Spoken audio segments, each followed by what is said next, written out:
Hi, so this week went over greetings, and the rituals that we use with greetings is the access rituals. And that's what I feel like we use on an everyday basis. I feel like phatic communication is what we use on if you're walking around campus, if you're in the CAF or in class. I feel like those are very important because I feel like if you see someone you need to communicate with them. I've said in the past that I'm a sorority girl, so whenever I'm walking around campus, I see my sisters everywhere I go. No matter what, no matter if I'm on the phone, what I'm doing, I will. If I walk past them, I will still say, "Hey, girl, how are you?" Something to let them know that I noticed them. Although it is very, very important to have those communications with them, I feel like it is also very important to do the ritual bracketing. I feel like that because I have to attend many social events being in a sorority. In those social events, you see many different people that you will see plenty of times throughout the night. If you see them once and say, "Hey girl, how are you doing?" When you see them again, it's to me, very rude if you say, "Hey girl, how are you doing?"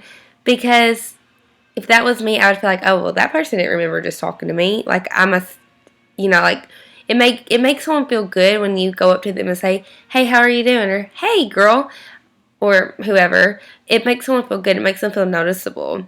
So whenever you keep going up to them and you constantly say the same thing, it may make them feel a little less important, a little less like they're supposed to be your friend or something in that category. Um, the questions we went over today are that we talked about being a good open-ended question was, what is your name, where are you from, and what do you want to talk about? I feel like those are very good conversations, and being in a sorority, I have to do recruitment. During recruitment, we have to learn to meet girls. So open-ended questions are something that we go into classes to learn how to do. I feel like those are very good questions, especially where are you from, to start the conversation. And those questions get the conversation going to how the conversation is going to actually proceed throughout the rest of the conversation.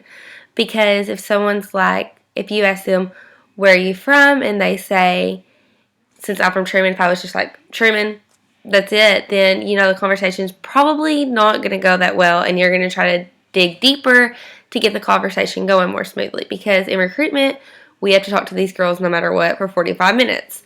So it's better to get the conversations going smoothly. You can use those I feel like those are very good basic questions to ask, but I feel like those questions you need to have something to feed off those questions. Like if you said, where are you from?